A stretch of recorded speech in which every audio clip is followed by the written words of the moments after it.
Hello, what's up, everybody? Your tribal chief is here. I'm sorry to keep you waiting a full 7 minutes past the hour, but I wanted to change the thumbnail and get everything ready to go here for our WWE Clash of Champions 2020 review. Show just ended a few minutes ago with the Roman Reigns and Jey Uso match, and that was a fabulous story that was told there, and I absolutely loved the ending. Loved most of the match and loved everything they really set up there. And Roman Reigns is a full-blown fucking asshole, and I love it. You believe it, especially at the end when Jimmy came in. And he's basically like, all right, fine. You're the tribal chief. Just leave him alone. Even a little squeal in his voice like he was about to cry. And Roman didn't give a shit. And boy, why didn't they do this with him in 2014 when they first broke up the Shield? You know what I mean? I mean, maybe it's better that they went the way they did. But, man, he's an asshole, and you believe it. And I loved everything about that main event. What'd you guys think of the show overall? Let me know here in the chat what kind of letter grade you would give it. They had some hiccups tonight. Of course, a couple of matches that were advertised did not take place due to some talents being not medically cleared. We'll talk about that. But overall, I think the show still, for the most part, landed on its feet, and I think it was really saved by the strength of the main event. A main event that I didn't think would be the main event. I thought since that was the more predictable match, that would be on the undercard. But a lot of people pointed out to me on Twitter tonight, you know, like Drew McIntyre hasn't even main evented since he's been champion. And I still thought that with the Orton and Drew saga, you know, and even the potential of Randy Orton winning the title, I thought that would be the main event. It wasn't, and I'm almost glad that it went the way it went because it was a great climax and finish to the pay-per-view tonight.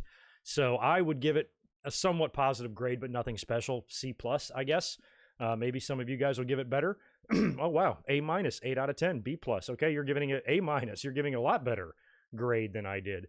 Yeah, and I think a lot of that was due to the strength of the main event, even though some of the other matches were good, but some of them were also a little strange, a couple of botches tonight and things like that, and of course, a couple of unadvertised matches and at least one lame finish on the night. But overall, pretty solid show considering things, and we're going to get into all of it here.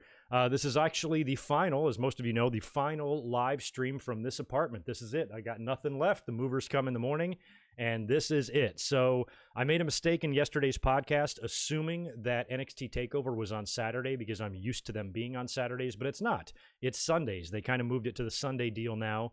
However, I'm still going to reserve the right for my next stream to be after TakeOver. I'm going to try to get up here Saturday and do a podcast and do some predictions, but I might not be ready to go yet because I'm working this week too, and there's just a lot going on. So we're going to go ahead and say 1 week from tonight is the next time you'll see me, but you might see me earlier as a bonus. But I'll be off next Sunday to watch and live tweet during NXT TakeOver, and we'll come up and review it after the show. And if I can get up here prior to that, I will.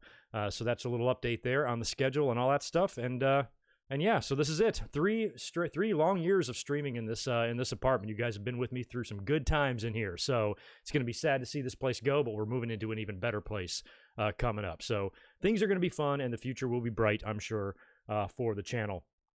I am so glad that we are going to start off with the ladder match tonight when we start talking about this show, because that was easily the wildest and possibly even the most unique finish to a ladder match that we've ever seen.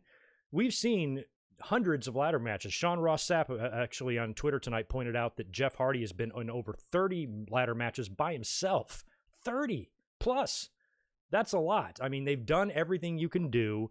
A lot of ladder matches, even though most of them are great and great talent is always in these ladder matches and they know how to do them and they know how to perform. We've seen so many now that nothing really is that innovative. They have to think really outside the box if they want to give us something in a ladder match that we've never seen before. And I think tonight they achieved that, especially with the finish. Just very unique circumstances there. We haven't seen some of those tricks being pulled yet in ladder matches. And Jeff Hardy, at 43 years old, AJ is the same age, I'm the same age. Watching these guys take those bumps at that level to that degree, any one of those bumps would put me in a coma for 8 months, and they're out there doing it like it's nothing. It's amazing what the body can do these days. I mean, Jeff Hardy is diving off a 20-foot ladder at the exact same age that Hogan was when all of us asshole young fans were calling him a dinosaur. And he's diving off a 2-story fucking ladder. So crazy ladder match, and we'll get into that as well. Let me say hi to the people in the chat here real quick. Knock out any super chats if there are any. One from Chris Miner. Appreciate the $2. I am your chief. Thank you, man. Good mic work. Solid show tonight. Yeah, I'm glad everybody liked the show. I think there's going to be a lot of people changing their Twitter handles and their YouTube channels to Tribal Chief. That was a very big theme in the main event. Roman kept repeating it over and over. He couldn't decide if he wanted to be called the head of the table or the Tribal Chief or whatever. So that was pretty fun.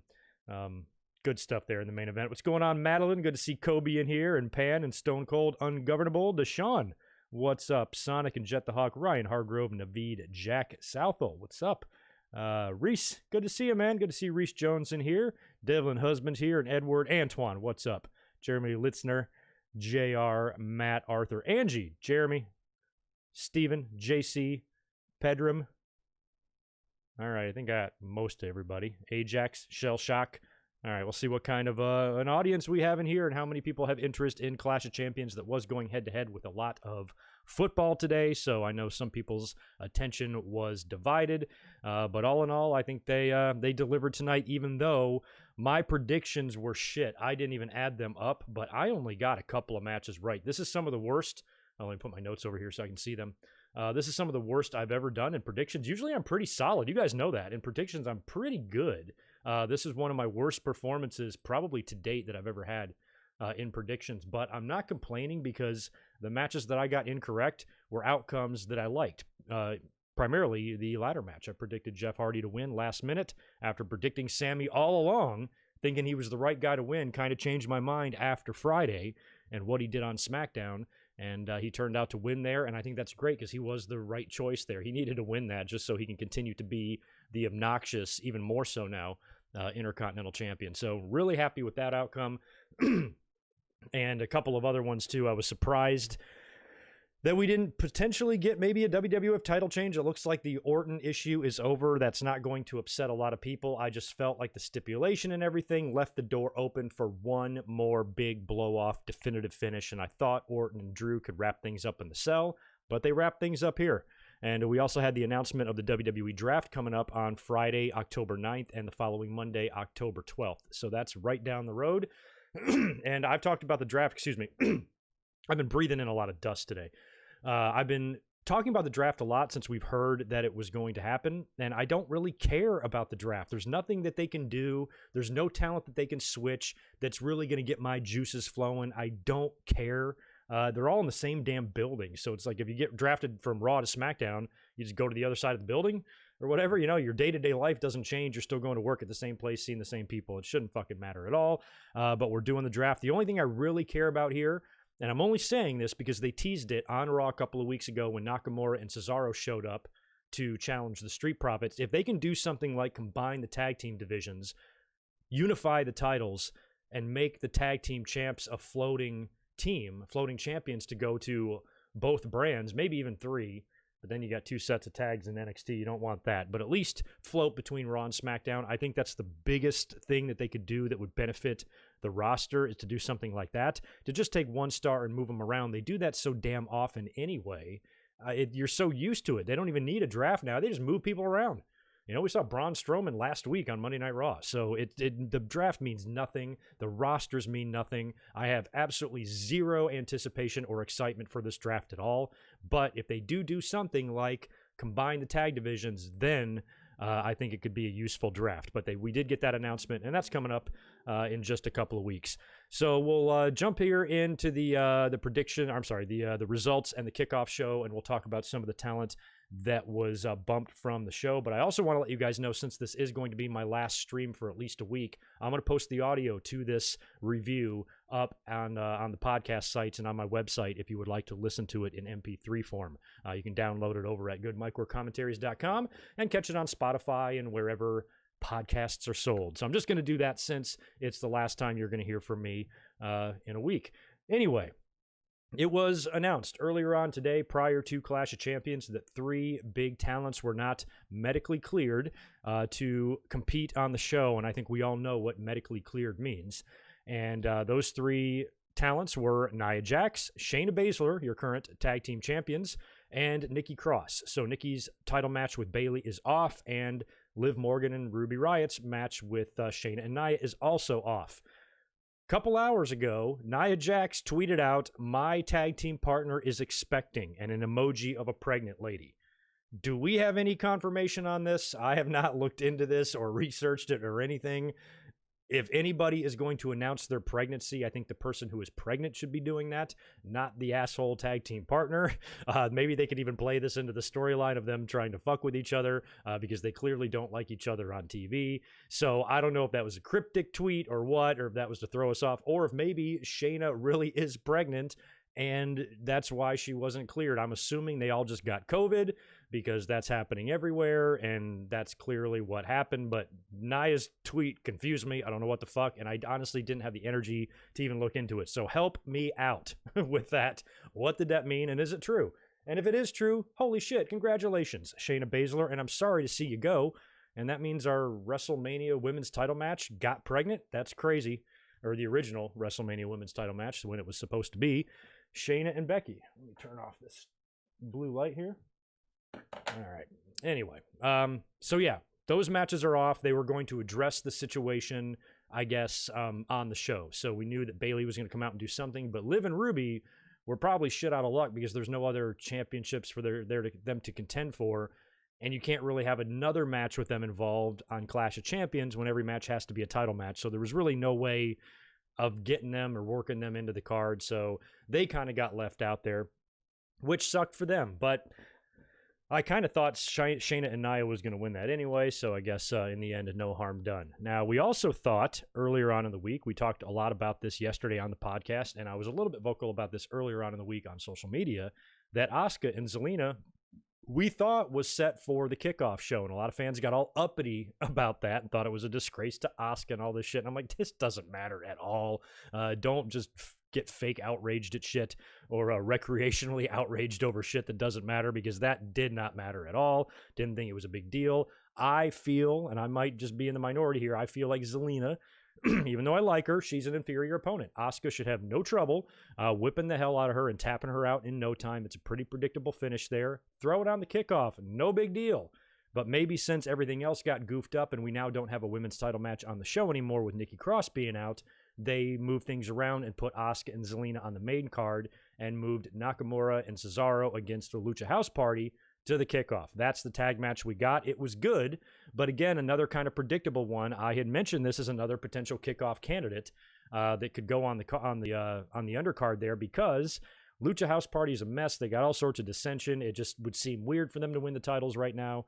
And I expected Nakamura and Cesaro to win, and they did. They retained the title on the kickoff, and that was our lone kickoff match of the night. So it's main card time now, and holy crap, they opened up with the triple threat ladder match. Jeff Hardy defending the Intercontinental title against AJ Styles and the self-proclaimed Intercontinental Champion Sami Zayn. They've got both titles hanging above the ring. Everybody makes their way down to the ring. Sami is still... This is my favorite Sami Zayn version. Like, this is just great. He's just a loudmouth, obnoxious asshole. He got that shaggy ass red hair. He just looks dirty, and he's awesome. So he's still in the ring. He's still insisting that he's the Intercontinental Champion. And he says something like, he yells at Hardy and AJ, and he goes, my belt shouldn't even be up there, which is weird, because if he really was the champion like he's claiming to be, if you're the champion and you're booked in a ladder match, your belt will be up there. Your championship should be up there because that's what the fucking point of the ladder match is, to raise the belt up there. So I thought that was funny. So what I was expecting here, and I was almost kind of like half watching it because I knew these guys were going to potentially steal the show. I knew they were going to give us a good match, but I'm used to that in ladder matches, and I'm used to that with talents like this. So I knew it was going to be great, but I wasn't really on the edge of my seat. I'm like, you know what? These guys are going to wow me. I have no doubt about it. And it's going to be a great match. And I think I predicted Jeff Hardy to retain based on Sami Zayn winning on Friday. And after the match, AJ climbing up to the ladder and retaining both belts. This is Jeff Hardy's match. I thought he would win here, but I absolutely thought Sami Zayn would be Intercontinental Champion. I just thought maybe he'd lose here and beat Hardy for it on SmackDown or at Hell in the Cell or some shit like that.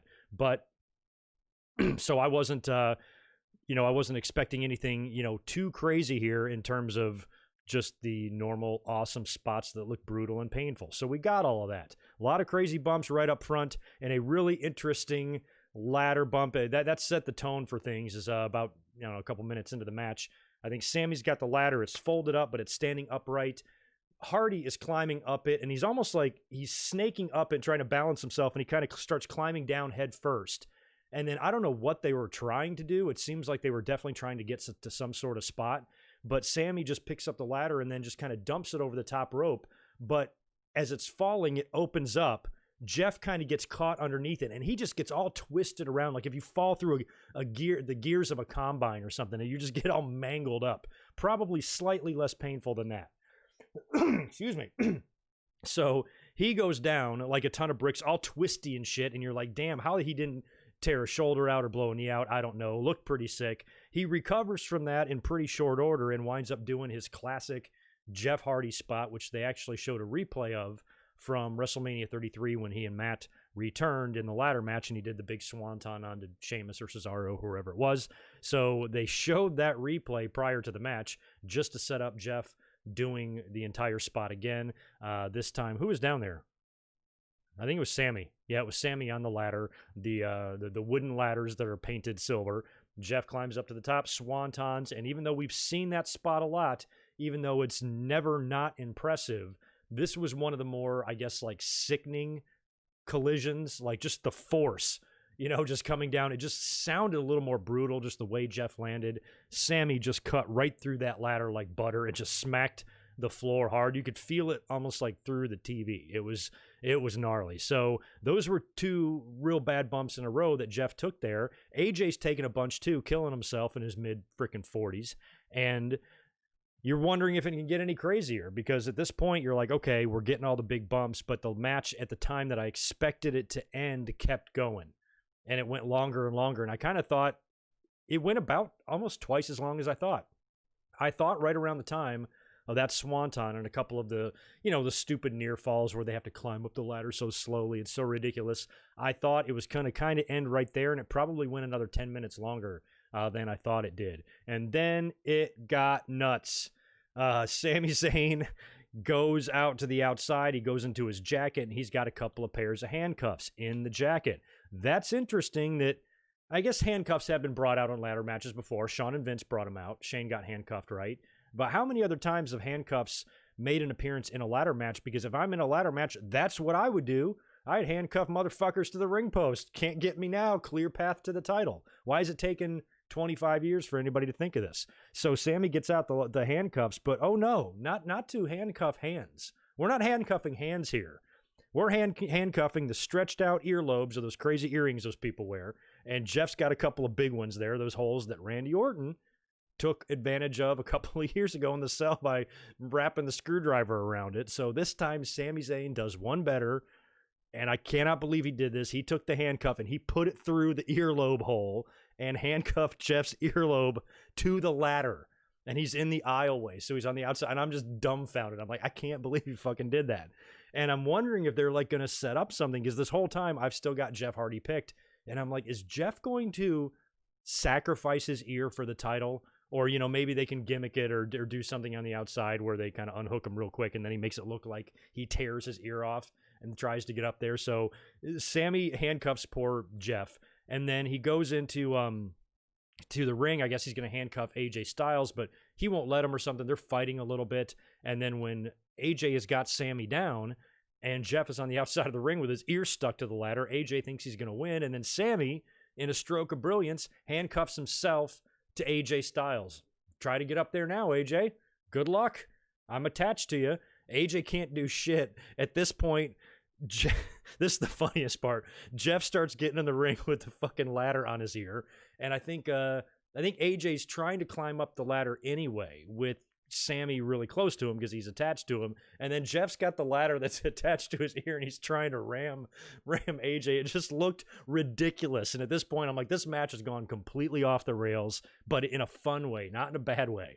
This is just completely bonkers. Finally, Sammy's got one more trick up his sleeve. He pulls a pair of keys out of his pocket. He actually has handcuff keys and opens up the cuffs, releases himself from AJ Styles. AJ is down or something, and Jeff is still stuck to the ladder, and he climbs up and retrieves both belts. I've never been happier to be incorrect about a prediction. Sammy's the guy that should have won this match anyway, but WWE has got me programmed to think the dude who gets the last laugh on the go-home never wins at the pay-per-view, and that's kind of what I thought was going to happen here, and I've never been happier to be proven incorrect. Congrats to Sami Zayn. He's one of my absolute favorite dudes in the company right now, and I cannot wait to hear him just go on and ramble on about how he's the true champion, and he's probably going to walk around with both of those belts for a while too, just to add to his obnoxious nature, you know. But that was fantastic. I can't recall a ladder match that's that unique. A lot of them have a lot of the same type of stuff, you know. Somebody falls off the ladder at the last minute or some shit like that, or you know, everybody's taken care of and somebody just climbs up and retrieves him. A lot of the finishes are, you know, there's only a handful of ways you kind of can do it, and it's really hard for them to get creative sometimes now that they've been doing ladder matches for 25 plus years. So this one came through, one of the best I've ever seen, and we knew on paper this match was just sexy as hell. AJ and Hardy and Sammy in a ladder match, I'll take seconds, but I didn't think it would be that good and that crazy. And props to all three guys. They killed themselves, and I kind of like it. Sammy kind of reminds me of Edge and Christian, you know, because Edge and Christian were winning all the ladder matches back in the day against the Hardys and the Dudleys, and I remember the fans hated it because the Hardys and the Dudleys were the ones taking all the bumps. Christian and Edge barely really had to do anything, and they still wound up winning. Not that Sammy didn't kill himself here. He took that real bad. He took the Swanton from Jeff, but overall fun match. I loved it. Fucking kick-ass. Absolutely amazing match. So props to them. We'll move on to Asuka and Selena next. Let me just cruise up here and knock out some more supers and make sure that I can be heard, right? Okay, I never did a sound check. All right. Oh, yeah, we'll be talking the shirtless Roman later on, too, in the main event. All right, where'd we go?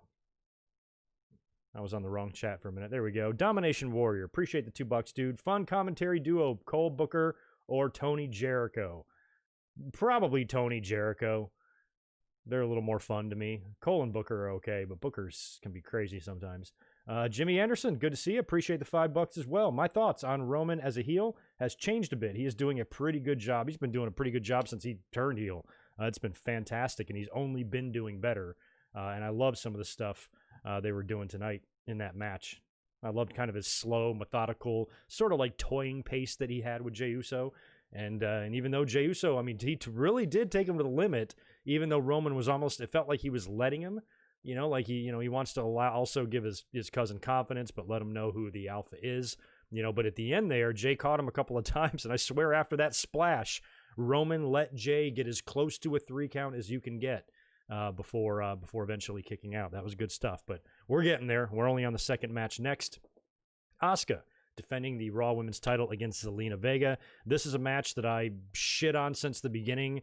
I like Zelina. I got nothing against Zelina, but we've only seen her in a managerial role up until now. She gets a title shot completely out of the blue. Bianca Belair, last time Zelina was in the ring, whipped her ass a couple of times. Zelina does not seem like a real threat, especially if she's going up against somebody like Asuka. You know, if Zelina was in the ring with Lana, then it'd be a whole different story. But she's in there with Asuka. There's no reason this match should go any more than 30 seconds. But apparently, word is Vince likes her. WWE wants to maybe try to do something with her and give her a bit of a little shove there and see what she can do. But in terms of her bursting onto the scene and beating Asuka for the title, hell no, that's not going to happen. That's why I didn't mind if it went on the kickoff show. No big deal. No reason to freak out. So they, much like Jay and Roman, they have a little bit longer of a match than I thought they would. Asuka gave her a pretty decent amount, even though Zelina never really had a true chance, but she had Asuka on the ropes a couple of times. Asuka finally locks her in the Asuka lock. Zelina kicks out, and then Asuka cuts a promo in English, putting over Zelina, calls her a little firecracker. And she's a small package, but big explosion or something like that. And then she goes out to shake her hand, and she says she's not ready for Asuka, and then she tries to shake her hand. Zelina tries to do the bow instead, and then Asuka's like, okay, and she bows, and then Zelina kicks her and attacks her. And for a short second, I thought Asuka was going to challenge her again. She got on the mic and started screaming some shit. I'm like, oh my God, please don't say, get in the ring right now. I'll put the title up on the line a second time and I'll beat you twice. And then Zelina pulls some shit and wins the title in an upset. I briefly thought they might do that. Luckily, they didn't. And that was that. Asuka retains, and it would not be the last time we'd see Asuka. She'd be back. After that, another kind of predictable match. Lashley taking on Apollo, defending the United States title. The good news here is that now that this match is over, we probably only have about 15 to 20 more Apollo versus Hurt Business matches before this whole issue is finally resolved. So we're almost there. But Apollo, in his 288,000th match in a row against the Hurt Business, has a title shot this time against Lashley. Good match. Lashley taps him out with the full Nelson. The only way Lashley was going to lose here at all is if Retribution made an impact, and they didn't again. This is like, so they don't hit pay-per-views. I think they just want to hit Raws. They didn't go to SummerSlam or the other one, right? Or did they show up at Payback? I forgot. But it seems like they don't like to show up at pay-per-views here. They've got an issue with the Hurt Business, and I thought they could even show up in the main event, and we saw no sign of Retribution, which was pretty weird. But that was going to be the only way Apollo was going to pull off a victory here, I think. So the right guy won here. I'm happy Lashley retained, and hopefully Apollo can move on or join the Hurt Business. But if he comes out tomorrow and has another damn match with them, I guess it's good I'm not going to be here to review it, because that's going to annoy the hell out of me. Next up, Street Profits defending against Angel Garza and Andrade. This is another match that I got incorrectly. Why do this match for the 112th time since June if you're just going to have Garza and Andrade lose again? Like, how many times? Didn't they win some number one contenders bullshit? You could have put anybody in there against Street Profits. Give us a new match. Give us something fresh to look at. If the Profits are just going to retain, put them in there with anybody and just give us something except Garza and Andrade or the Viking Raiders or whatever. It's just the same old shit. So I kind of thought, since Garza and Andrade are getting this match again, plus they're kind of not associated with Zelina right now. She's got a match earlier on in the night in which she lost. I thought maybe they would win here. They even cut a promo prior to the match saying that Zelina was the cause of their dissension. Zelina's the reason they weren't getting along, and they're going to show the world what they can do when they don't have somebody, offering that distraction. So I'm like, they're probably going to win now. And then that gives them a story tomorrow night on Raw or something like that. You know what, Zelina? We don't need you.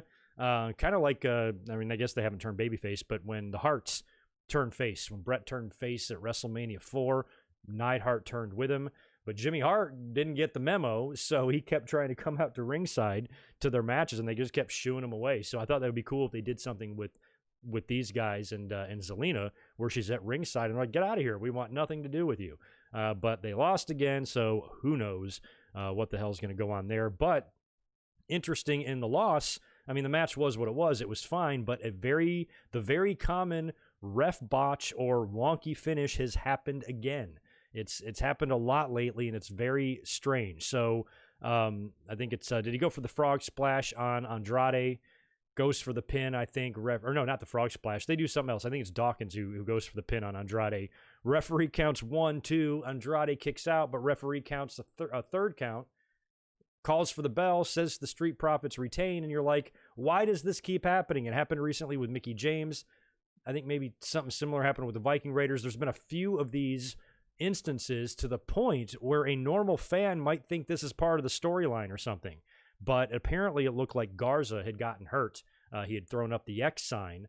And I think it's also maybe possible that it's harder to communicate in the Thunderdome with all that shit going on in there, because who knows what it sounds like in the arena to the, to people that are there, the referees and stuff. So maybe it's just hard to talk or communicate or get the point across. So somebody, Andrade was either supposed to stay down and he kicked out, or the referee wasn't supposed to count 3. Whatever it was, it looked like the reason for the botch was due to Garza getting hurt. So that whole thing was weird. Never looks good when it happens, and it was no different here. And Street Profits kind of got like a little hollow sort of celebration while the referees attended to Angel Garza. Hurricane Helms, or Gregory Helms, put up on Twitter right after that he thinks it's a quad. He said it looked like, based on how Garza went down, he says it looks like a quad injury, and we really hope that that's not the case, because if it is a quad tear or something, he's looking at 9 months, and that absolutely sucks. So best of luck to Angel Garza. Hope whatever the injury report comes out on him, it's okay, and he's not going to be out for any significant amount of time. But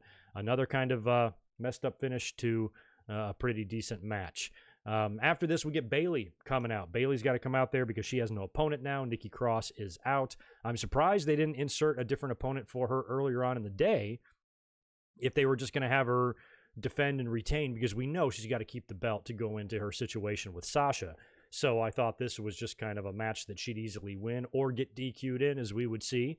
And she comes out to the ring.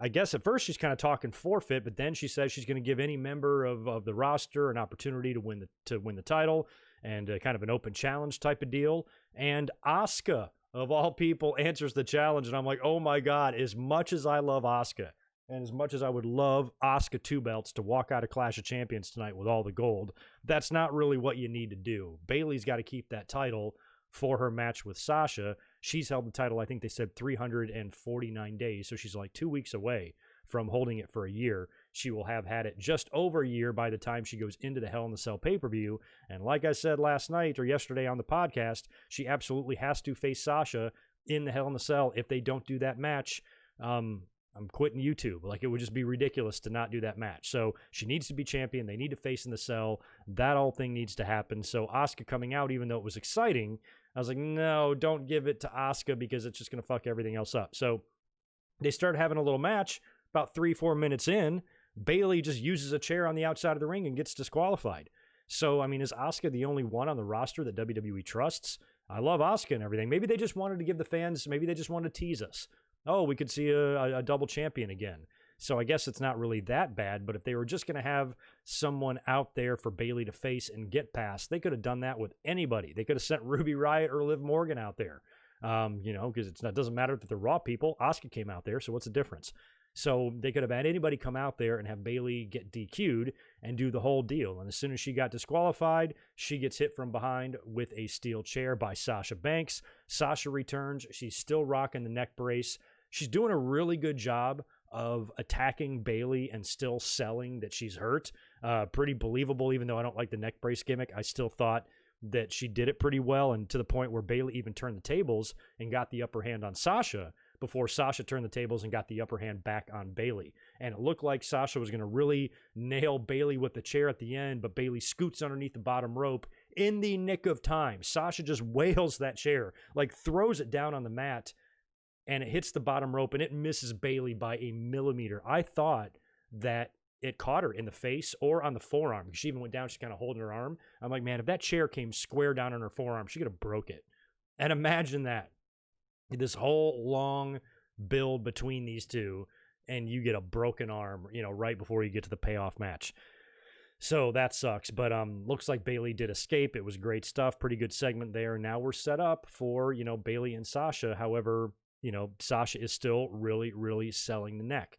So they got to do the sell, right? They can't not do the sell unless they do something else on TV where Sasha gets further injured. Corey Graves tonight said what she did could set her recovery back a couple of months. So I'm hoping they don't hold it off. But you got the sell right in front of you. It's sitting right there. Finally, you actually have a cell match or a program that warrants a Hell in the Cell match during the time of Hell in the Cells. Sometimes they just have to throw shit together at the last minute. Oh, Hell in the Cells next month. We better make a couple of matches. At least this one makes sense. At least this one, I think, if it was any other pay-per-view and you didn't have a Hell in the Cell pay-per-view, you could put it in a cell. I think the whole entire feud, that's where it should be. That's where it should all implode, is right there inside the cell. So that's what I'm looking forward to. And Sasha better win that damn belt. That's all I'm saying. In the cell, but we'll see what happens on Friday and if they go any further with this. But if it was also up to me, I would have held off Sasha. I wouldn't have brought her back tonight. I didn't think they really needed to. I think Bayley just needed to get out of tonight. Tonight was almost like in the way. You could have brought Sasha back on Friday and still done the whole deal. She could have just had a match, got DQ'd, Sasha comes back, pops the Thunderdome and that sort of thing. You didn't really need it here, but I think it's still, the segment was pulled off pretty well, and Sasha did a good job. So anyway, we'll see where that goes on Friday. Before I get into the ambulance match, let me cruise up here, knock out a couple of more super chats. If you guys can do me a favor and smash that thumber upper for me, I'd appreciate it. Give me a good amount of likes on my way out of this apartment. It's been a great ride here. Did I miss anybody prior to Antoine? Nope, I got this is Jimmy. Jimmy, another one from you. Appreciate the $5. I like that they push her, but Selena is leaving Andrade and Garza. Makes the tag team pretty boring. Yeah, she adds to them. I like what she adds in terms of, like visually and stuff. And she's, she is a little firecracker on the outside of the ring. She makes a lot of noise. She's very vocal. She gets involved. So she helps them a lot. But the entire trio there seems like they've been at each other's throats for months. Eventually, somebody's just got to get the hell out of there. So WWE, I guess, wants to push Selena as a wrestler, or at least give her a shot, and that's probably why all of this is happening. But yeah, I'm glad she did. Boy, if she would have won the title tonight, I would have lost my mind. Antoine, appreciate the 5. It happened because Andrea missed the wrap-up sound. The ref, it said, I heard it. Missed the wrap-up sound. Who's Andrea? The referee? Was she the ref for that? I didn't think she was. I thought it was a dude. Who the hell is Andrea? I thought the referee was a dude. I think you put that. You told me that on Twitter to Antoine. I'm just having trouble following what you mean. Missed the reference. Okay. Oh, so you heard. Okay, so you could hear them communicating, and they missed the cue. Yeah, it was just a miscommunication of some kind there. But it also did look like Angel Garza was hurt, so that might have just been two separate instances. The botch finish might not have had anything to do with the Garza injury. Might have just been two shitty things that happened at once. But either way, it sucks, and either way, it seems like it's happening a lot. Am I imagining this, or is this something that's like super common now? Deshaun Robinson, good to see you back, man. Appreciate the 5. I know it won't happen, but WWE should let Roman change the Universal title belt permanently because that stupid blue belt doesn't fit him at all. I'm surprised somebody like Roman does not have a custom belt. I wouldn't rule it out still. I still think he could. The only problem is, like, he'd look so much better with a WWE title, like, because that's Roman's colors, black and shit like that. I wish him and Drew could swap. That could happen, actually. I wouldn't be surprised at all if in the draft, whoosh, he goes back to Raw, but then the belt's going to have to be red again. Maybe then you could take advantage of the opportunity to create a custom title. I'd like to see something. I mean, maybe not, though, because if they did a custom Roman title, there would just be a fucking dog on it or something, right? Wouldn't it be? Like, it would say big dog on the plate. It would probably be lame. But I think Drew's belt, I'm looking at it on the overlay here, I think Drew's belt would look better on Roman, the black and the gold, rather than the bright-ass blue. But those belts are always annoying to me, and the colors of them, and I wish they had a little bit more individuality or personality between them. The 4 big titles, the 2 women's and the 2 men's, the fact that all 4 of them are identical pisses me off. I think back in the day, if I would have had 4 winged eagles floating around the company, I would have gotten sick of the winged eagle. They're so obsessed with their logo. That's all they can do. They can't be creative anymore. They don't know how. They don't have it in them. Stone Cold, thanks for the $2. One thing I wanted was Uso to bleed. I did too, but we'll talk about this in a minute. But after Friday night, it felt like they were taking a little bit of a different turn after SmackDown. Up until this point, it felt like Uso was being like the naive, kind of, oblivious cousin, not realizing that he's got, a wild lion about to rip him to shreds at the pay-per-view, and he's so kind of hung up on the family deal that he's just not seeing it. But then, he's not dumb. He could see it. He understood what was going on. They had the promo work with them was fantastic on Friday night. The video package piece that they did was really good. I haven't seen the Chronicle yet. A lot of you guys told me to check out the Jey Uso Chronicle. I want to do that. I'll probably have that on tomorrow as I'm unpacking in my new place. I will definitely try to get a look at that before or after Raw or something, because it was highly recommended by many of you. So the whole way they built all of this was great, and I'm glad that near the end, Jey Uso didn't come off to be such an idiot after all, because I almost thought that was making him look a little bit dumb. He wound up kind of understanding at the end. He knew what he was up against, and he wanted to prove himself, and he wanted to, challenge Roman as the tribal chief, which seems to be the big new term in WWE. Expect one of the wrestling websites to report that WWE has filed a trademark for tribal chief sometime in the immediate future. But anyway, before we get to the Uso and Roman match, we got to talk about the ambulance match between Drew McIntyre and Randy Orton. Let me hit these two real quick as well. Jimmy Anderson, thank you for 5 more. And by the way, was Samoa Joe high tonight? Hope he wasn't way too excited for a throwaway pay-per-view. Was he high? I hope he was high, but probably not. Probably not the best idea to be blazed on commentary, but it sure would make the show better. And Antoine, thanks, dude. Sorry, my bad. Andre auto text. Ref said go to finish before Angelo finisher on. Oh, Andrade. Gotcha. Oh, Andrea. I'm stupid. I could have figured that out. I wasn't putting that together, Antoine. I'm sorry. And Andrade missed it and was because of Angel being injured. Okay, so ref told Andrade to go home. He didn't hear. He kicked out. Got it. That's obviously, what happened. And I guess the Angel Garza injury was because of that. So a lot of times it's easy to blame the ref, but, he went down for the 3 and Andrade kicked out, so it's not automatically the ref's fault in that situation. You just got to wait to hear the story.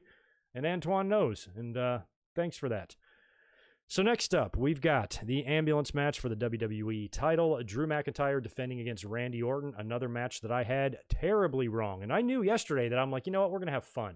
Fuck it. If I get it right, I'm going to look like a genius. So I predicted Randy Orton yesterday in the predictions because I'm like, it's an ambulance match. It's not good. You can beat Drew here without beating him. You can throw him in there, especially if 40 Retribution guys show up, attack him, toss him in the ambulance, shut the door. Randy Orton wins, gets that 14th title run, holds the belt for 3 weeks. Drew wins the blow off in the cell and gets a little bit better of a moment and his second WWE title win.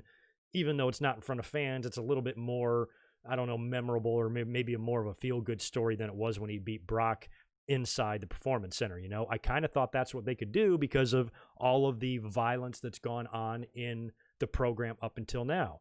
I've complained about the Hell in the Cell pay-per-view for years. It's a stupid pay-per-view to have because you should save the Hell in the Cells for when you have feuds that need them, when you have just a really personal issue between guys that stretches out for months. Blow it off in the cell.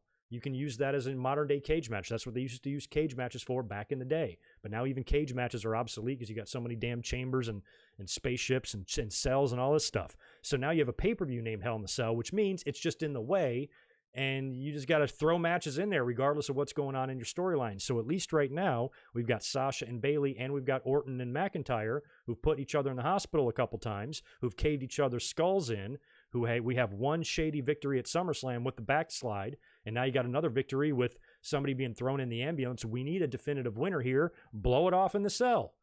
So that's kind of where I was going, especially if you get Retribution involved there, but they were nowhere to be found. This wound up turning out to be a 4-on-1 handicap match. This was Drew McIntyre, The Big Show, Christian, and Shawn Michaels against Randy Orton. And Randy Orton still almost won. I don't know how good this made your babyface champion look, to be perfectly honest with you. The match starts in the ring. They start going at it for a while. Out of nowhere, Randy Orton looks like he's going for the punt or maybe the RKO or something on Drew. He's in a compromised position. Randy's crouched down, and then a big giant hand grabs a hold of his leg. Camera pans over. It's the Big Show. Big Show pulls out Randy Orton, kicks his ass, choke slams him through the announce table, and leaves. And Randy Orton recovers from this, continues to fight with Drew McIntyre. I think they were somewhere back. Were they catering area? Where were they when Christian showed up?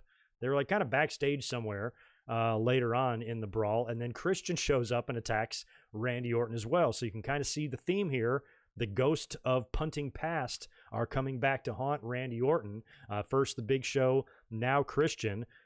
Orton survives that as well, continues to fight back on Drew McIntyre, delivering all sorts of punishment. At one point, puts Drew McIntyre through the windshield of the ambulance, and I want to take to the chat here to ask you guys, what windshield bump did you like better? The one that Trent took on Dynamite or the one that Drew took here? I think they were both equally impressive, although I still might have to give the nod to Trent because he was so bloody at the end of it. But Drew goes through the windshield of the ambulance.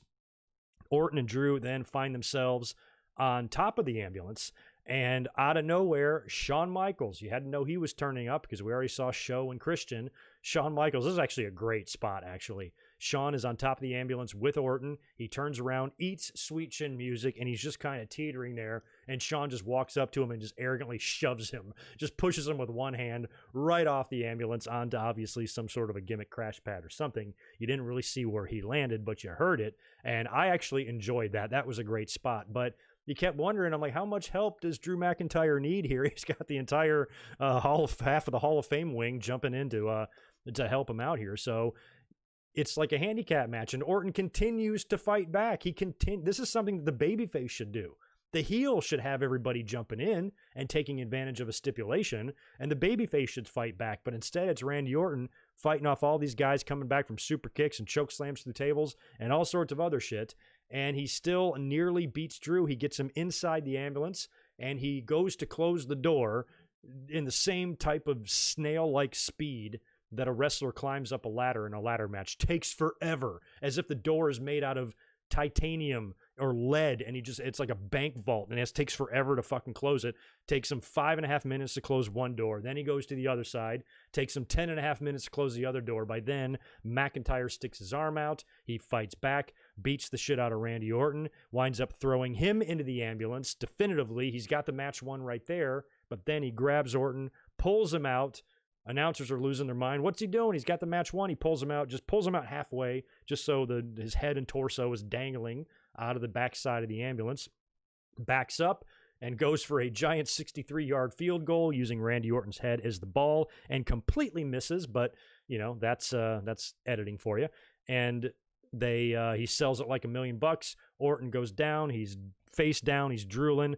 Drew throws him in the ambulance, shuts the doors, and that is the end of that. McIntyre retains. He's still the champion, and seemingly now the issue with Randy Orton is over because everybody that Randy Orton injured throughout this entire program has come back to get their revenge as well. So you feel like he's done. He's another guy that I had said should be moved to SmackDown. I really want Randy Orton to at some point win the Universal title. He's going to have to win another world title before he retires, and he's never held the Universal title, so I've been saying that for months. So now that he's finally probably done with this angle, he's a good candidate to be moved over to SmackDown, for sure. I can see that happening easily over there. So it was a good match, but I just don't know, and it was a brutal match. I just don't know how that really made your babyface champion look. I mean, it made Randy Orton look strong as shit, and Randy Orton's a tough bastard. And I'm sure he's going to have something to say about that. Look, it was a 4-on-1 handicap match, and I still almost beat your ass. I want one more shot. We might see that. We might see that on Raw. Maybe not Hell in the Cell. I really don't think I think it's over, but if they can squeeze one more match in, they might, and maybe that'll be right before the draft. Or they might do a deal where Randy Orton, I mean, I wouldn't be surprised if they did something like this too, because I think they've done things like this before. You've got the draft coming up in a couple of weeks, but you would think by then you might even have some Hell in the Cell matches already kind of penciled in. So you could do a deal where Randy Orton, I'm just saying for argument's sake, you can use anybody here. It doesn't have to be Randy Orton. I feel like this was the end of the program. But if you did do the Randy Orton and Hell in the Cell match, Randy Orton and Drew McIntyre Hell in the Cell match, you announce that this week on Raw or the week after, and then you do the draft and he gets drafted. Now you got a SmackDown guy getting a Universal or a World Heavyweight title shot, and you could swap the belt that way. We've seen that before, right? So you could, but I think McIntyre likely is going to be on to a different opponent now. Who that's going to be, I have no idea. It's probably going to have to be from whoever they bring over from SmackDown. And whoever he does wrestle, I don't want it to be in the cell. Don't put just two people in the cell with no issue. Sasha and Bayley obviously need to be in there, and you're going to have at least two Hell in the Cell matches. So what the hell is the other one going to be? Help me, guys. Roman versus Jay again? We saw Jimmy tonight, like we'll talk about in a minute, but I don't think it's going to be that. It might be Roman and The Fiend because we saw Alexa Bliss give him that little look last night. But what match really deserves to be in the cell aside from Sasha and Bayley now that Drew and Orton's issue is over. Throw some examples, throw some ideas. I'll take anything, whatever y'all want. Anyway, main event time now. Roman Reigns defending the Universal title against his cousin, Jey Uso. Like I said, this was magnificently built up on TV. Probably one of the better angles they've done all year, albeit a short one. Uso winning that #1 contenders match to kind of randomly earn this shot. Going to be Roman's versus victim as this new badass ass-kicking heel. At first, he was kind of playing up the fact that he was dumb and, and he didn't understand that Roman's going to murder him. He just kind of seemed happy-go-lucky and clueless about the whole deal and just appreciative of the opportunity and not scared and not realizing that this isn't the Roman he grew up with type of thing. Took a little bit more of a turn when he kind of wised up, smartened up a little bit, kind of understood what was going on. Great promo work with Roman on Friday night. Great little kind of video package with Afa and Rikishi and chronicling all of the history of the family there, the Fatus and the Anoa'i family, and all of the awesome pictures. I loved seeing those pictures, of like Roman and the Usos as kids. That's awesome, Love seeing all that shit and all of their history. And I've been a big fan of the Samoan bloodline for years. I remember one of the very first videos I ever did on YouTube was right when the Usos signed, and I didn't know much about them. I just knew that they were Rikishi's sons, and I knew the rest of the family, and I was so happy. I remembered saying something like, the Usos have arrived. I was just so happy to see the next generation come in. That was exciting to me. I was like, holy shit, that's the 4th generation now of Samoans that I've watched as a wrestling fan in my life. That's kick ass, man. So I love that. And I hope it's more. I hope it's more to come. So they're they really got their claws dug in deep into the wrestling business, and they're such a big part of it. And there's been so many of them to see it continue. I was just thrilled by it. And I've loved the Usos ever since. So I really like that. That's another reason kind of why I always just instinctively, kind of had Roman Reigns' back. I thought that the disrespect, shown to him, I understand that he was booked like shit and he said things like suffer and succotash. I understand, but I maintained from day one that he could do it if they just did something good with him, and he is proving it here. He proves that he has charisma. He proves that he can tell a story, and he is one believable dickhead. Is he not? I was almost getting choked up at the end of this, like Roman. I just want to reach through the TV and choke his fat fucking neck after what he was doing to his cousins. He made me believe it a little bit, and as somebody that's 40 years deep in the business, I shouldn't take anything personally at all at this point. And he got me. He hooked me tonight. So this was great. So match starts. Roman's out there. By the way, Roman is shirtless. He had hinted at the fact that he's going to have some sort of an outfit change. We thought it was pretty much going to stay what he had on. The cargo pants. He's been wearing the tank top. He'll probably wrestle shirtless. That was the deal. He's also told the fans that he will be debuting some new music at some point. Don't know when that is, but we do know how his look is going to be now.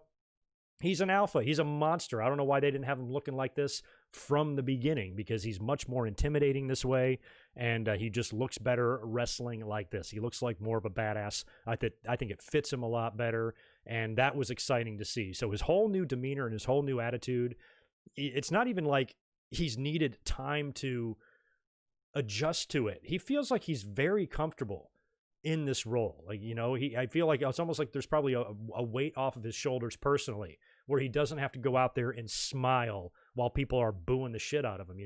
He seems at peace almost. He seems extremely comfortable, and he doesn't seem to sweat the stage at all. He doesn't care. He's got a great demeanor. He's just great at playing that straight arrow, like, asshole, but he's also a lot more soft-spoken now and just serious. He just means business, and he's got Paul Heyman at his side. It's a great package. So the match with Jey Uso, we had talked about prior to this that this just needs to be like a really, really ugly annihilation, and I still think it could have been that. I'm fine with the competitive match we got, but if it was up to me, I probably would have done a squash just to really assert him. But at the same time, they want to take care of the family too, and they want to get Jey over as somebody who's tough. Like I said, you guys have been telling me to watch that Chronicle on him. It's very good. So to absolutely completely squash him here, this was probably better for Jey. But in terms of what Roman was going to do, I kind of thought he needed to beat him really badly and beat him bloody. Like, we should see some blood involved here. But I think what they did canceled out the blood. What I think they did here was equally as effective. It wasn't necessarily the blood that I was after. It was the effectiveness of Roman being a very cutthroat son of a bitch. And they got that point across here with or without the blood. And that's really all I cared about at the end of the day here. So for the most part, Roman, it felt like at times in the match, he was even allowing Uso to punch him around a little bit. Like he was in complete control. He knew exactly what he was doing. He was so professional. And he allowed Jey Uso just to get a little bit at a time and almost toyed with him. It's like when a killer whale catches and injures a seal. He doesn't eat it right away. He fucking tosses it in the air and messes with it, and stuff like that. Just has a good old time with this poor, helpless animal. And it felt like Roman was doing a little bit of that. But Jey, much to his credit, wasn't backing down throughout the whole match. Because now with the Thunderdome, you can hear a lot more audio-wise. The whole match, Roman is just talking shit to him the whole time. Just beating him down. You're doing this to yourself, man. I'm the tribal chief. I'm the head of the table. You will never take my spot at the head of the table. It's all he kept saying. Followed by another punch. Followed by another punch.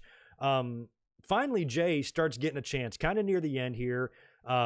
He gets about a 2.9 count on Roman Reigns to the point where I was like, oh shit, that scared me a little bit. So that was scary enough. I thought that was going to be Jey's one big near fall of the match. Shortly after that, he catches Roman with a sweet ass super kick and then hits him with the splash immediately after and gets 2.99999 before Roman kicks out. The referee even had to hesitate. Roman kicked out late. He kicked out about a third of a second late there to where the referee even had to hesitate on the 3 count. I thought Jey, because what a surprise that would have been. I would have been like, holy shit, that would have been like Goldberg beating Brock at Survivor Series.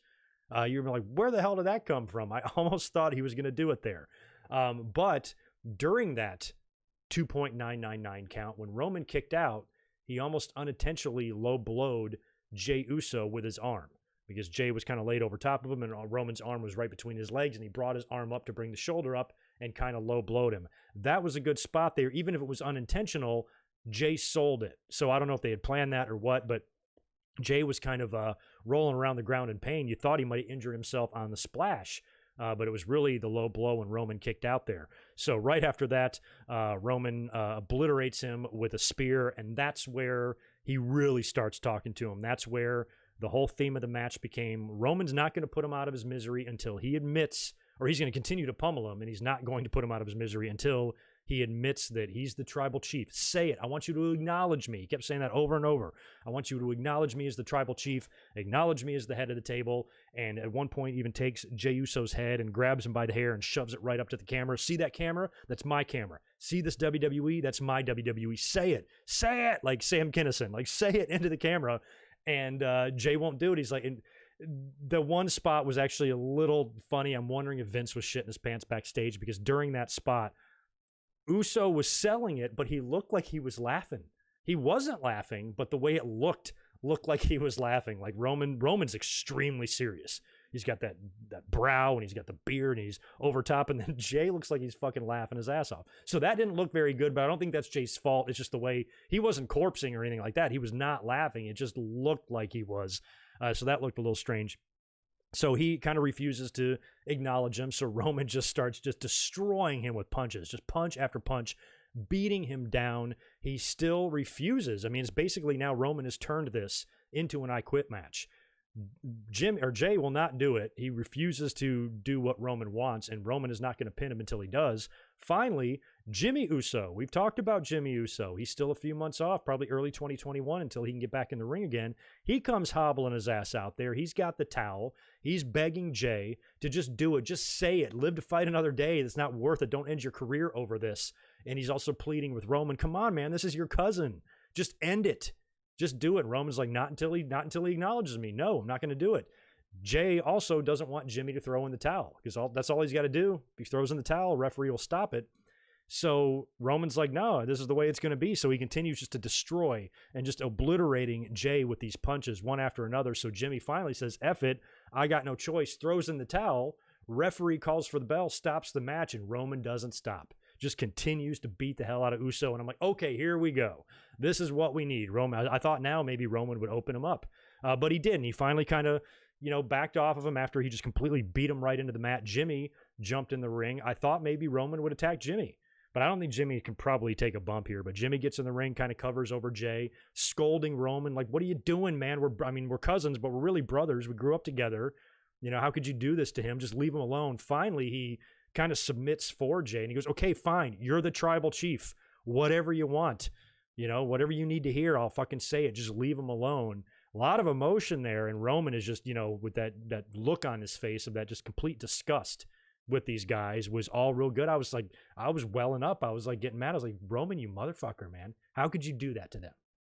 I like that we believe that. That's what we want on a Roman Reigns. We want him to be like just somebody that as a heel you really don't like. And that's what like being a heel is all about. So I thought he hit it out of the park tonight. And I thought what him and Heyman did, and Heyman kind of being there on the side, like, because Heyman can just stand there.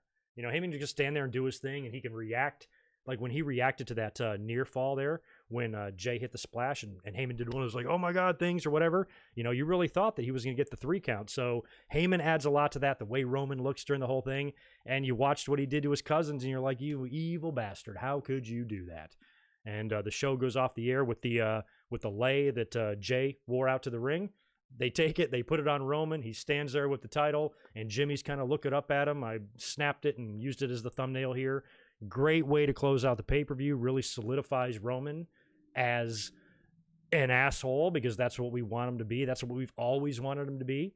This is what I wanted them to give John Cena a chance to do back in 2013. When you see how well this is working here, it almost makes you more mad that they did that shit at WrestleMania 29. I will never stop talking about that. How upset that made me. So, the fact that they didn't go with a heel turn with him when they could have been printing money back in those days when there actually was an audience there to react to him. Imagine if there was an audience of 10, 15,000 people on SmackDown on Friday when Roman's in the ring. That might be overshooting it. Let's go with 4,000. But imagine there's an audience there. They're going to be booing the hell out of him. And now they're going to be booing him for a reason, not just because they're trying to sabotage WWE or they're trying to boycott WWE's push by booing the shit out of the faces. You got a reason to do it now, and I can't wait to see what they do next. I think after Jay's performance tonight, and I said this too, I said maybe Roman can beat Jay so badly that he's off of TV until Jimmy comes back, and then when they come back, we'll be assuming that they want revenge on Roman, but maybe they wind up joining him. But I almost don't want to see that, because I think Jay performed so well in this whole build and did so well in this match. I don't want to see him off TV.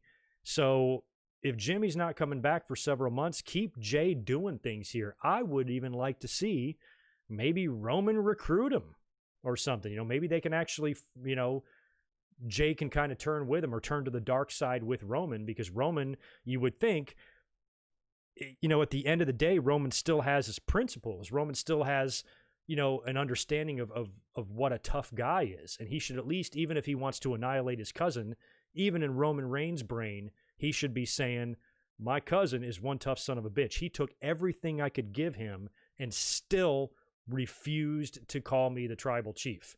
You got to respect a guy like that. So maybe he's like, why don't you join me? Why don't you join us? And we'll tear up the WWE or whatever, So I would like to see Jay continue to be on TV and hopefully continue to do a little bit more with Roman, or more. Maybe there's more to the story to be told down the line. I think Roman's immediate challenge could potentially be with a baby-faced Fiend now at Hell in a Cell, because we know what Alexa Bliss did on Friday. She could maybe do some more stuff this Friday. I don't know. Maybe she's going to be kind of the go-between between Roman and the Fiend. And at some point, we'll get a Funhouse episode, and then we might get a Hell in the Cell match. And it'll be interesting to see Roman, how he reacts fear-wise to the Fiend. And if he's going to be this fearless with the Fiend as he was with Jey Uso, and basically just say, I'm not scared of your masks or your music or your fucking lantern or any of your dumb shit. Bring it type of thing. And that'll get him over even more as a heel, because the fans like the Fiend. They never like to see the Fiend beat. And if he goes in there and just puts him down, but to me, it doesn't matter. Once you got put down by Goldberg in Saudi Arabia, you can get beat by anybody now at this point. So I'm not going to care, but if the Fiend never had that loss to Goldberg and was undefeated this whole time, and he's running into Roman at the Cell, that's going to ruffle some feathers on the Twitters. So it'll be interesting to see what goes on next. All I can say, though, is this Roman idea is great. I don't know why they took so long to do it. It's almost like frustrating in a way that they could have had this when there was an audience there in the building. They could have done this a couple of years ago when they were just putting on pay-per-view main event after pay-per-view main event that the fans absolutely hated. Same thing with Monday Night Raw. Every segment that Roman was in, they were bored of him. They booed him. They couldn't stand him. And WWE never once thought, to maybe make a major change and shake things up and have confidence in this guy that they are apparently giving the keys to the store to. If you really feel that strongly about him, you should be able to feel confident with him in any situation that he's in. So why don't you give him a chance to make some money here, and they're doing it now. So it's all good stuff. I've never been a bigger Roman Reigns fan in terms of how he performs than I am right now. And I always had his back. I'm curious too. Well, what do you guys gauge? Because I don't listen to anybody's bullshit on social media. Any Roman haters that how are they reacting to all this? Are they changing their tune? All the people that said he couldn't wrestle, all the people who said he couldn't cut a promo, are they backpedaling now and saying, oh, he can do all those things? Or are they doubling down and say, no, he still sucks?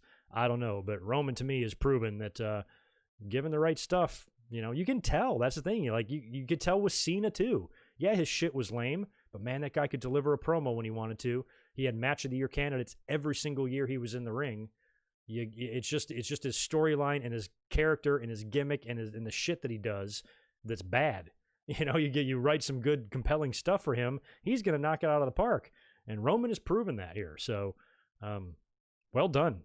Good stuff tonight. I'm happy they did that match in the main event. I had it all backwards in my head. I thought for sure this would have to be earlier on, and Drew and Orton would have to close, but this was the right way to do it. I stand corrected. WWE, in this instance, knew better than me. So there you go. There's your results in a nutshell. Let's answer some questions. Talk to some people. Keep smashing that like button, y'all, since there's about 300 folks in here right now. I'll knock out some more super chats. Did I mention Ric Flair? I meant to. Did I mention that Ric Flair was driving the ambulance out of there? Let me scroll way back up here. All right, Antoine, I got that one about Andrade. Battle Page 5. Thank you very much, man, for the $5. I love what they are doing with Roman. I hope WWE doesn't lose the momentum on this. Reigns versus Jey match blew my expectations. What a heel. You basically just echoed everything I said. What a heel. That's right. I put that on Twitter, too. I mean, as soon as the match was over, I said, Roman is an asshole, and I believe it, because I do. He did an excellent job of getting that point across. Chris Miner, thank you for the $5. Retribution's stupid names remind me of the Disciples of Apocalypse's dumb names.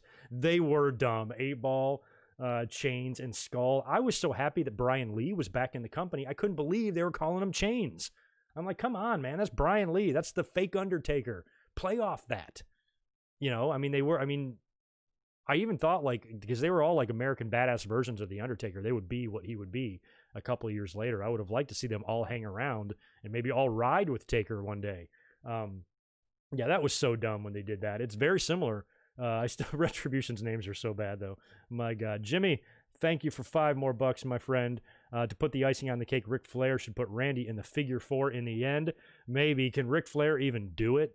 Without breaking his brittle-ass bones. I think that's why he couldn't go in there and do anything physically to Randy Orton. He had to drive away in the ambulance instead.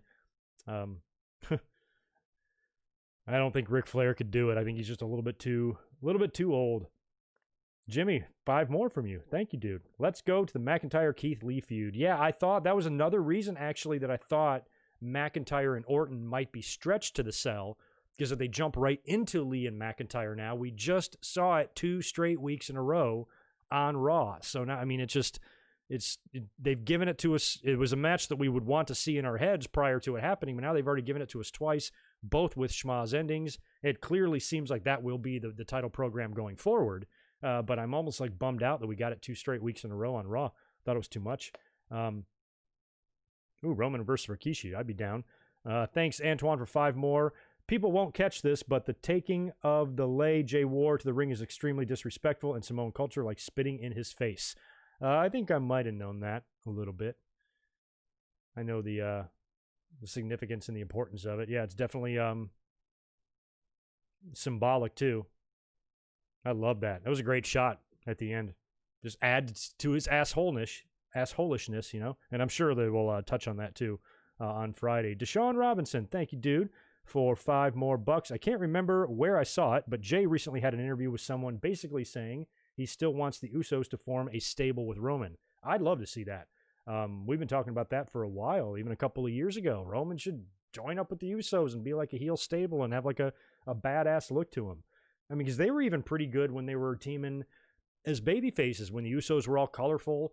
And I remember even when Roman won the title and he celebrated with the Usos, even though Roman was like universally disliked at that point, he was getting some cheers that night. Like the fans, it was a feel-good moment to see them celebrating together. Even if you didn't like him, it was hard not to appreciate it, you know?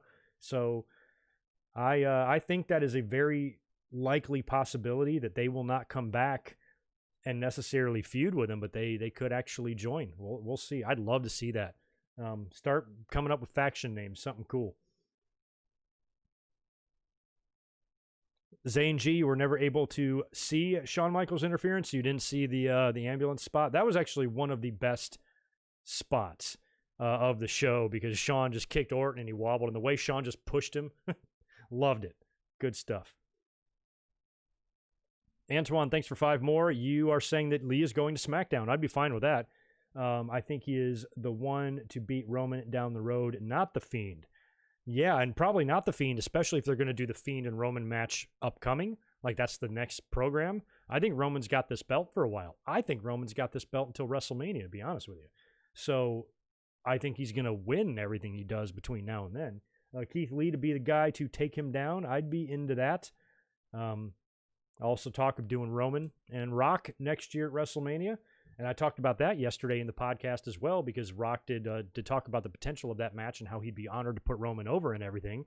And one of the things I said, we were talking about COVID, you know, and I was like, this is a very scary thing because not only is just, you know, our public health and safety under, you know, constant stress all the time, but, you know, wrestling shows and sporting events just have this ongoing threat that anything can just be changed last minute. And I said, hypothetically, suppose you book Roman Reigns and The Rock in the main event of WrestleMania, and the morning of, the day of the show, talent arrives, Roman Reigns tests positive. Now, it's even worse for him because he has had leukemia battles, you know, but just the fact that he would test positive means that your main event for that night on your biggest show is now scrapped. What do you do?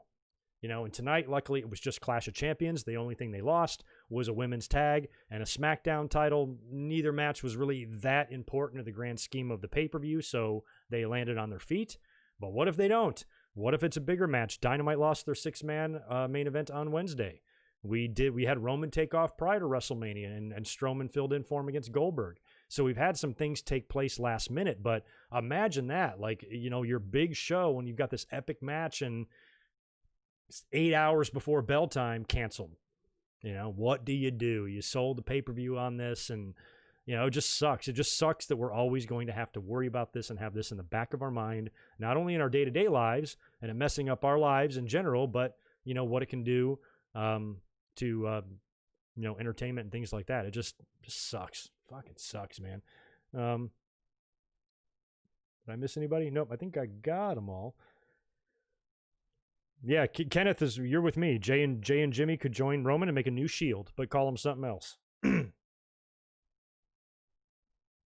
Big J, why did Matt Riddle lose to Baron Corbin? Because Baron Corbin was the better man that night. He hit him with the end of days and pinned him. No, I don't know. We talked about that yesterday on the podcast.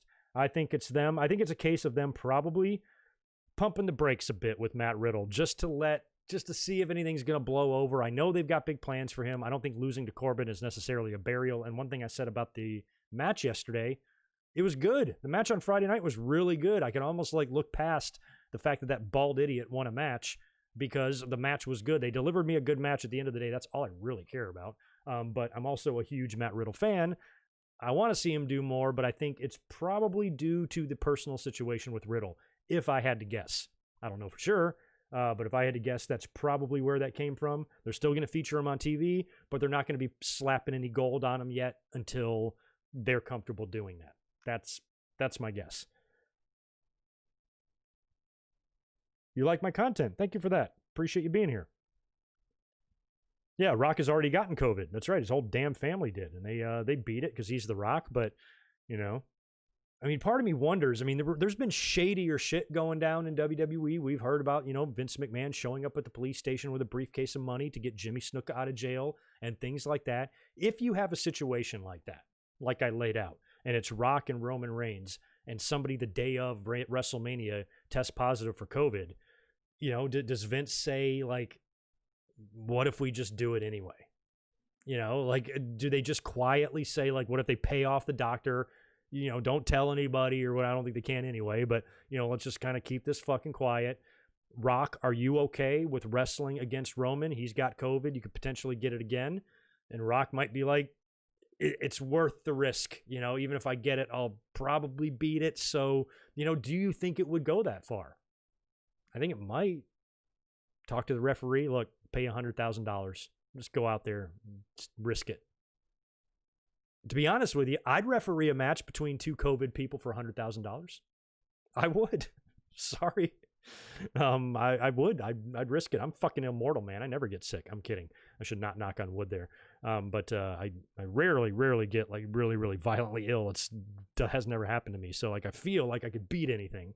But like, does it happen? Like, what do you think? Like that would be, Vince would be, because everybody last year, or this year during WrestleMania, during the whole thing, it was just, oh, Vince is greedy and he doesn't care anything about anything except going on with the show, and everybody else is canceling shit and he still wants to go on, so if they really think he's that greedy and he'll put the welfare of his company ahead the welfare of his wrestlers, I think it's a safe assumption to say that if a situation like that presented itself, they might at least think about doing it anyway. Maybe just throwing an extra few bucks your way and say, hey, sorry if you got to be quarantined after this, but we can't lose our main event, be the scandal of the century in wrestling, especially if somebody got really sick or potentially passed away. So it's a weird situation, man. I don't know. Yeah, a backup plan you obviously have to have. I don't know. Yeah, Trey, I believe I'm right about that. I thought when The Rock made that announcement, he made a video, I think, on social media, and he said that his family got it, like his wife and kid or something, or his immediate family, or whoever the people he's around had it. So, yeah. Not the entire Samoan family. That's a lot, but yeah, I think his immediate one. I didn't mention any of that. I am so sorry, Mr. E.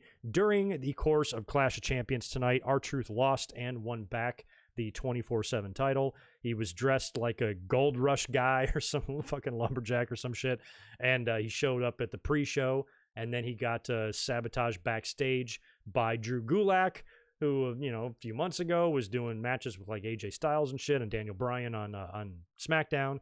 Now he's a comedy act winning the 24/7 title later on in the night. R-Truth finds him, wins the belt back, and according to Mr. E, he is now a 40-time 24/7 champion. He is almost approaching the amount of times that Jerry Lawler won titles in more like the USWA title and all the Memphis titles there. He's like a 100-time champion. R-Truth is approaching that. Good for R-Truth. 40-time champion. That's unbelievable. Isaiah B, appreciate the $2. I can see Drew versus Orton and Lee at Hell in the Cell. Didn't think about that. I didn't think about the possibility of a triple threat. I suppose that could be done, but I still think, you putting it in a cell is weird with Lee in there. Lee and McIntyre don't have that bad of blood. I could see at the Hell in the Cell pay-per-view in a match triple threat, no problem. I don't know if I'd put the three of them in the cell, though. I'd put Drew and Orton in there by themselves, but throw in Lee and Keith Lee's kind of in the way. But that definitely is a possibility, for sure. Barry MK 400 top 5 Velvet Sky matches. I think one, she wrestled on the Bound for Glory that I'm doing a review for you on, aren't I? I've gotten 3 matches deep in that. I don't have any other favorite ones. I don't even know a match that she's in. I have zero TNA knowledge whatsoever, but I'm trying to get better. Currently watching Bound for Glory 2010. Going to have a 10-year anniversary review coming up in the first week or 2 of October, and I'll be knocking that out soon. But first and foremost, I got to move, man. Then I can record that damn thing. Lee could be the special ref for the cell, maybe. Could he wear one of those skin-tight referee shirts? Oh, he'd look good in that. Could be. Reports are that Billy Kidman is back working with the WWE. Saw that. Good for him. He was like furloughed, right? Back in April. Is that where he's been? And now he's back? I'm glad. He's been a big part of their, their backstage production area for years. I was actually a little bit surprised about his release. I thought he was a guy that had a little bit stronger of a hold there. But yeah, glad he's back. Kidman's cool. No, Zane, but I plan on watching Angle and Austin tonight because right after this stream, I'm breaking down my computer. Everything's coming down, going into boxes, and the only thing I have left is my Cali King mattress on the floor and one big TV that's still plugged in. So I'm going to fire up the network and watch that tonight. So that's the plan. If not, I'll watch it tomorrow.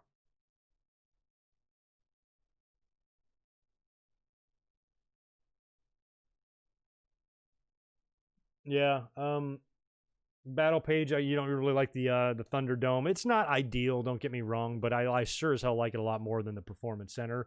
AEW is doing a good job too. I mean, I still don't know if I'm really having fans anywhere right now, even if you are social distancing, but man, those fans help. They help a lot for the Dynamite crowd, and it just offers you a little bit of some background noise and stuff instead of that fake, piped in shit that you hear on the Thunderdome. They're two very different, looking presentations there, but I think both work in their own way. Thanks, Battle Page, for the $2. 100% Bailey and Sasha for the championship in Hell in the Cell. 150%. Like, I can't. Could you imagine if they don't do that?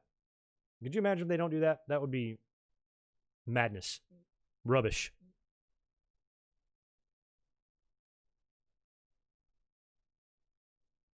I don't know which NXT girl, which woman NXT gets called up next. I don't know. I might be with Shawn there, maybe right now. I don't call anybody up. I think somebody will, though. Somebody who's like not going to win the title. Maybe after, Candice has got the title shot against Io Shirai. Well, no, Candice wouldn't work either. You bring her, you got to bring Johnny. Somebody like her, maybe even like, what's her name? Not Io Shirai, but, Xia Li. That's who I'm thinking of. Someone like her, Dakota Kai, Raquel Gonzalez, maybe Rhea Ripley, although I'd like to see Ripley there since Martinez is apparently gone in Retribution now, and technically they did call up two of them, Mia Yim and Mercedes Martinez. It's going to be really weird if Mia and Mercedes have matches as Mia and Mercedes in NXT, but they're slap nuts and nutsack on the Raw roster. I don't know how that's going to work, but I feel like they've already kind of been called up.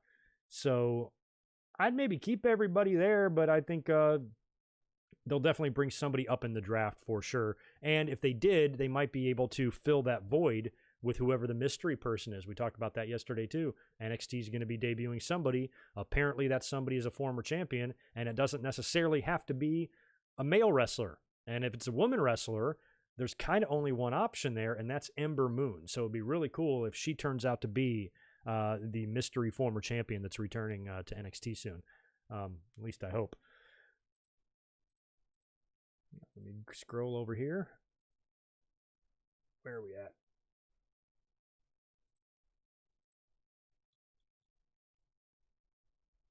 All right, back to the chat. There we go. Oh, Chelsea Green. That's right. Where the hell is Chelsea? We thought she was originally maybe in Retribution, but she is not. What channel is Dynamite on? TNT. Just where Nitro used to be.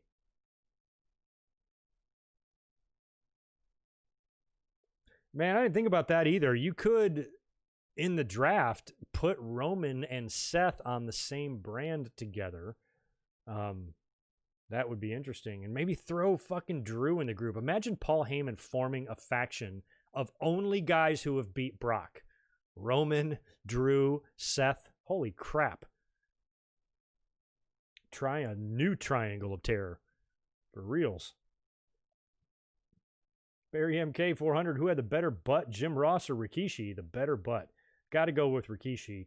I like my asses to be looking as much like cottage cheese as possible. Did we ever see Jim Ross's full butt? Don't answer that. If we did, please don't tweet me at GoodMicWork. Wouldn't want to see that.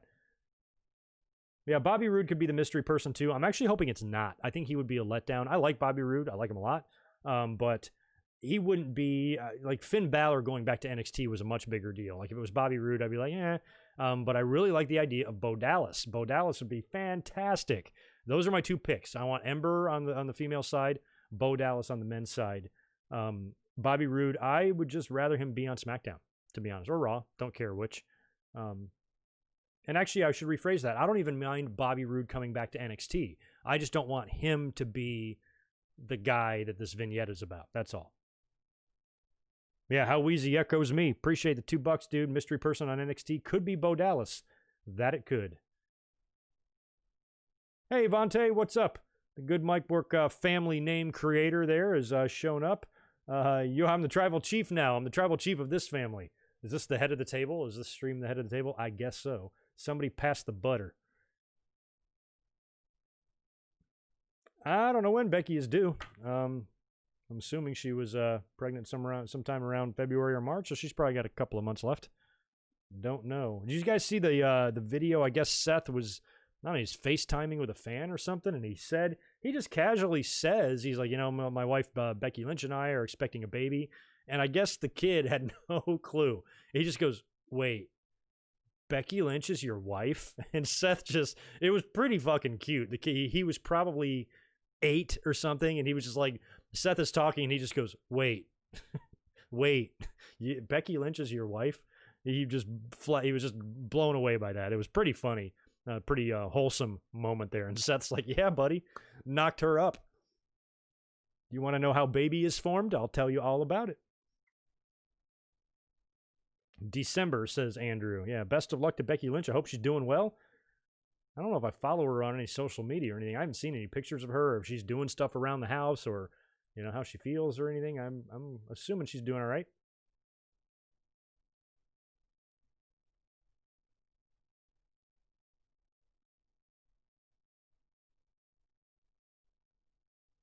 Oh, maybe the kid is bummed out. He might have had a crush on Becky, and Seth just broke his damn heart. It's all right, kid. You're 8 years old. You'll find plenty of women when you get older. That's pretty funny. That actually could be.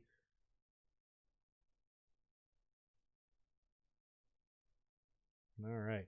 I think that's going to about wrap it up here. I got a few more household chores I got to do. A few little things. I got to cross my T's and dot my I's, and got to break down all this computer stuff. All my media and everything is away, but I've kind of left the desk up because I need the shelf up here for my lighting and stuff. So I really haven't been able to do this until my final stream. So I'm going to get out my screwdriver, and I'm going to start taking stuff apart.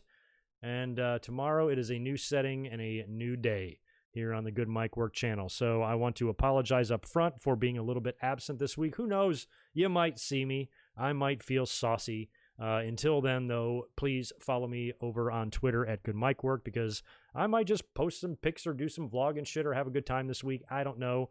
But I'm going to be largely kind of out of the loop. Even on Wednesday, when I start to get settled in, I'm still going to have a lot going on. So I don't know how much attention I'll be able to pay to Dynamite and NXT, but I'm going to do my best. And I'm going to do my best at least to communicate through social media up until next weekend. If I can be here on Saturday for a podcast and predictions, I will. But as of now, I'm planning on being up here 1 week from tonight, following TakeOver.